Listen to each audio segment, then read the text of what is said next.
Hey guys, Chris Amos here with Windy Road Magazine. This week we're in the 2016 Volkswagen GTI SE with a 6-speed manual and some neat little radar guided cruise control, lane keep assist, and some other features like a front differential. I wanted to show you an example of how lane keep assist works and how the radar guided cruise control does on the highway. This system seems to work pretty well. I do like the lane keep assist in this car. In a lot of vehicles with lane keep assist, it does tend to kind of make the steering feel a little bit weird, where there's some resistance and it doesn't feel like you can steer the car normally. Well, the steering with this system still feels pretty good.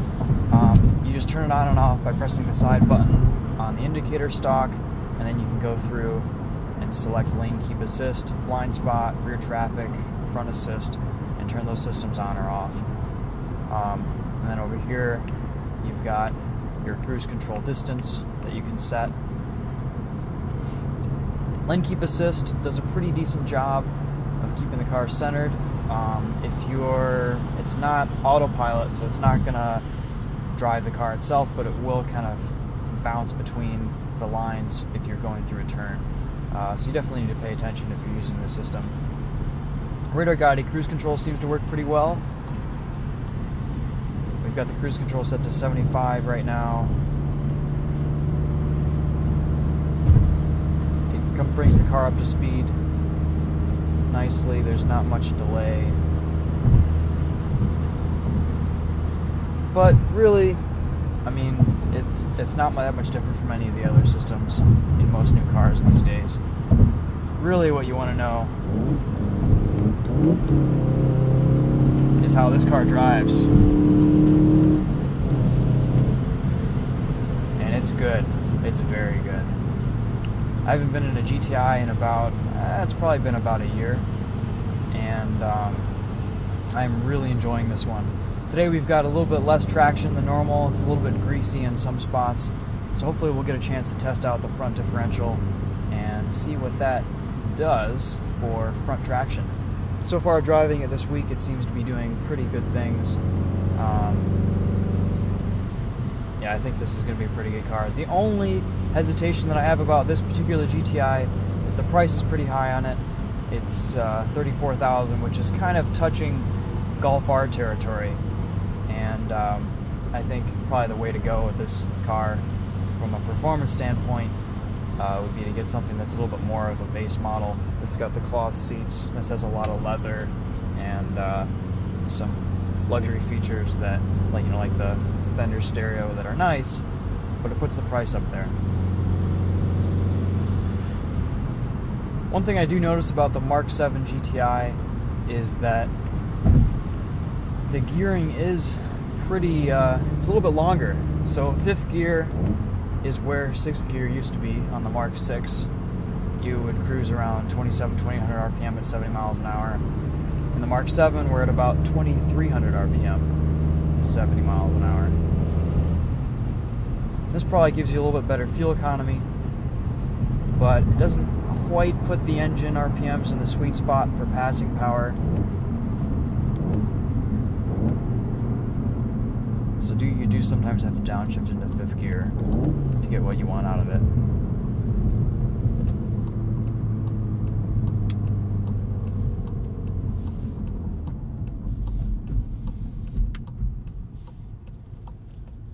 Right now we've been driving around mostly in sport mode.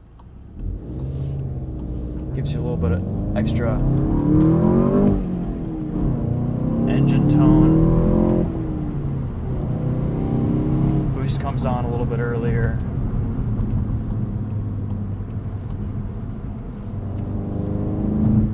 Man, these cars are fun to drive.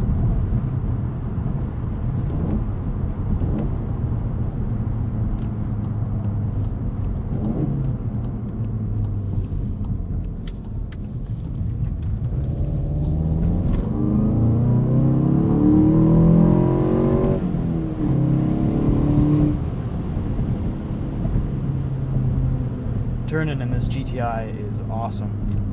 The new steering rack in these Mark 7s is so much quicker. You barely have to turn the wheel. to do a 90-degree lock.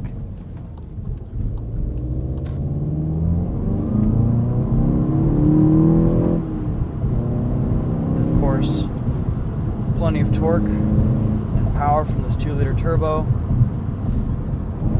Transmission is a joy to shift. Heel and toe is pretty easy to do. And that front differential really digs in there. There's just so much traction out of the turns.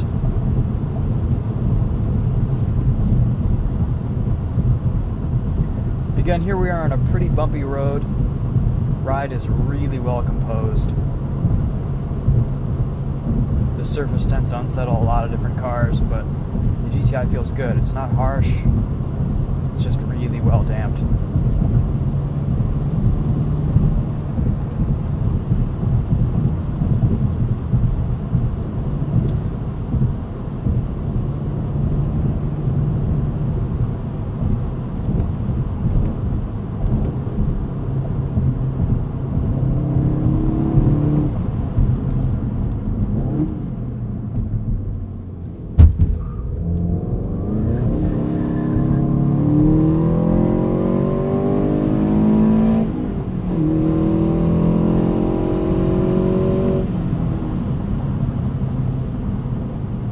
Car does pull really well.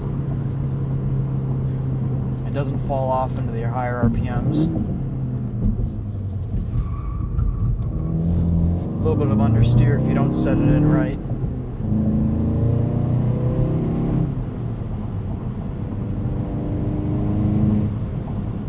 But for a 30-degree day, plenty of grip from this car.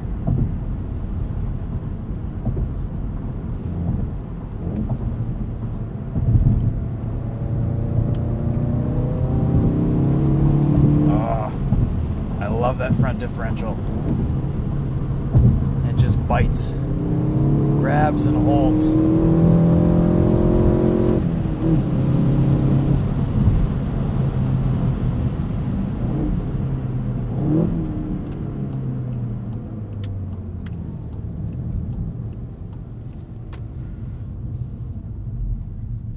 Alright, let's take a look at the spec on this car here. Take things down a notch. MSRP on the GTI SE is $30,120. As equipped, this car is $34,230. And we've got some extras on here, like the driver assistance package, which includes adaptive cruise control, forward collision warning, autonomous and emergency braking, blind spot monitor, lane departure, park distance control with parking steering assist. And then we've got a lighting package for $995 and dynamic chassis control.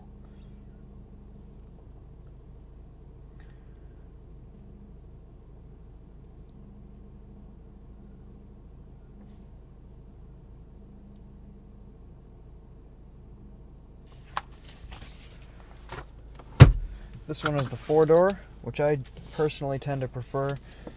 I think the added practicality of 4 doors is nice on a daily basis. You don't have to reach so far back to get your seatbelt as you do with the 2-door.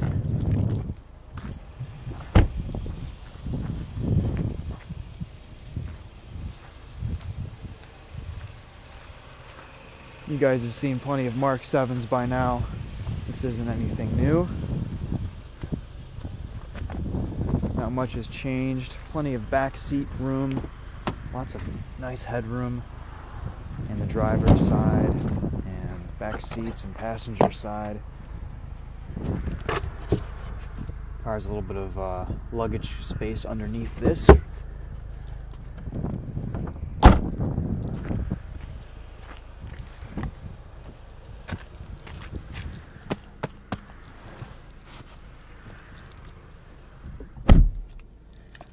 I'll show you an example of how quick the steering is. So it's basically just 2 turns lock to lock. And steering, turning radius is great.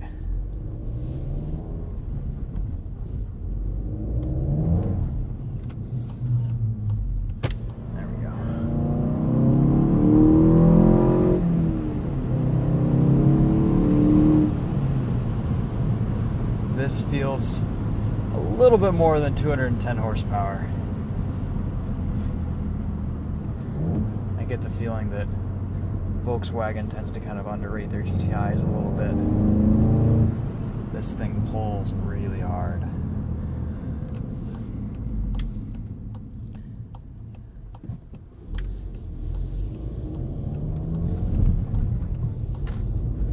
The 6-speed manual is good.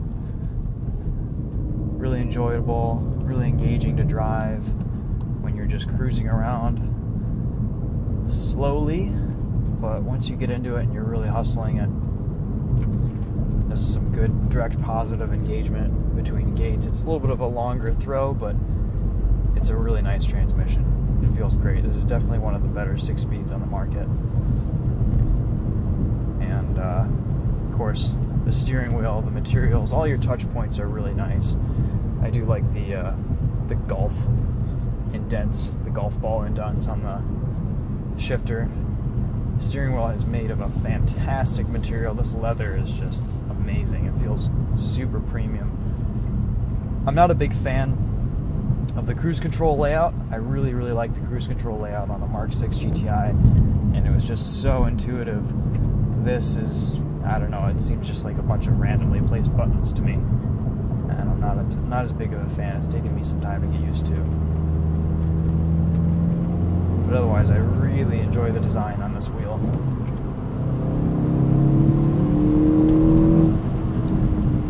This car is so confidence-inspiring. There's so much grip, it's predictable.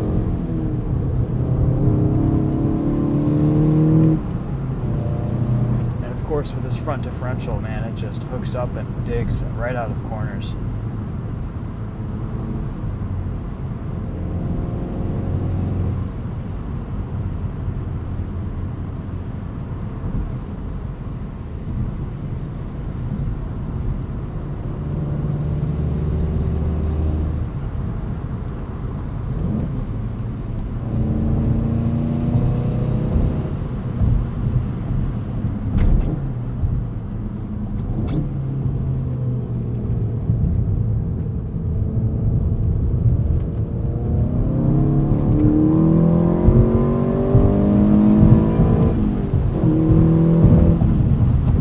Hard all the way up to 7,000 RPM.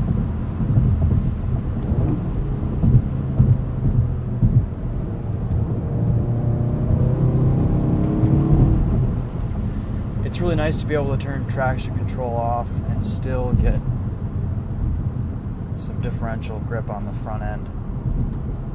The difference between the mechanical differential and what the electronic can do is pretty significant.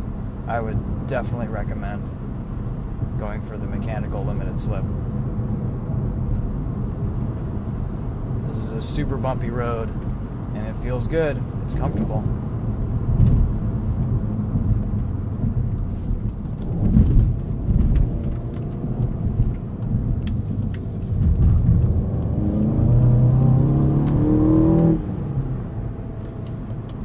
As always, GTRs are really pretty neutral. Can't do a whole lot to upset them around the turns.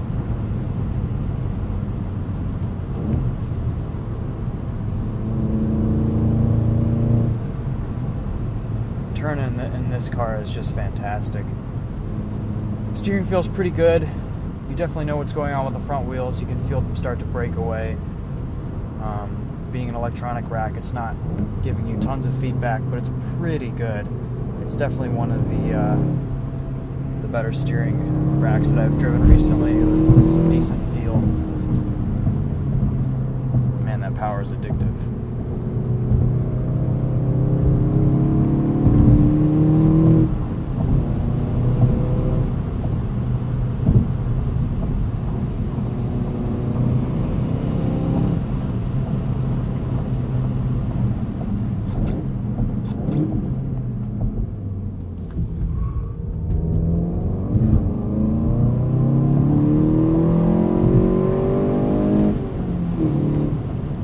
Do a 60 to 0 brake test here.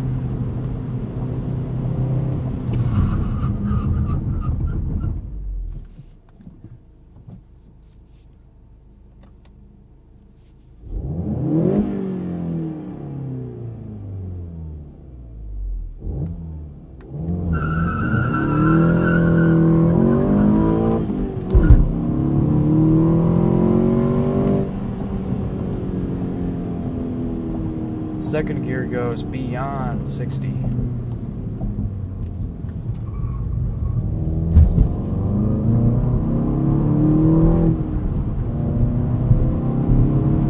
Brakes seem to work well enough, but they honestly don't feel that much different from the Mark 6. You know, this is a really, really great car. For 34 grand, the Golf R is a better car. The Golf R is phenomenal. It's such, I mean, I drove that a few months ago and it just blew me away.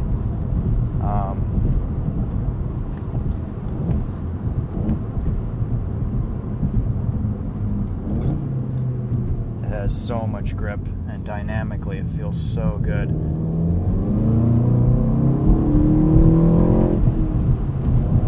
But you can't go wrong with this GTI. I would just forgo some of the luxury features. Maybe get the dynamic chassis control with limited slip.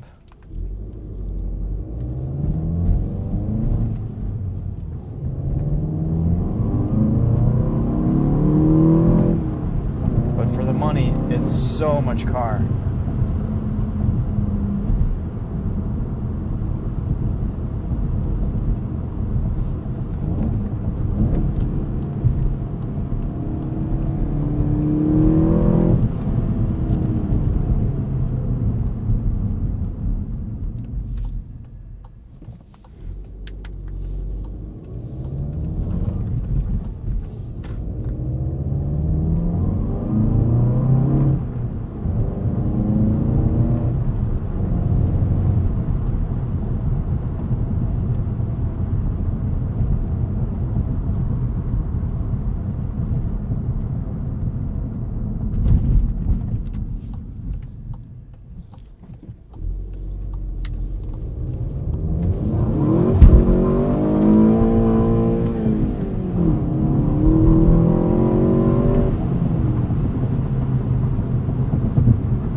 Well, hey guys, that wraps up our review on the 2016 Volkswagen GTI SE. Be sure to visit us at windingroad.com and windingroadracing.com, where we carry all the gear that you need to go faster.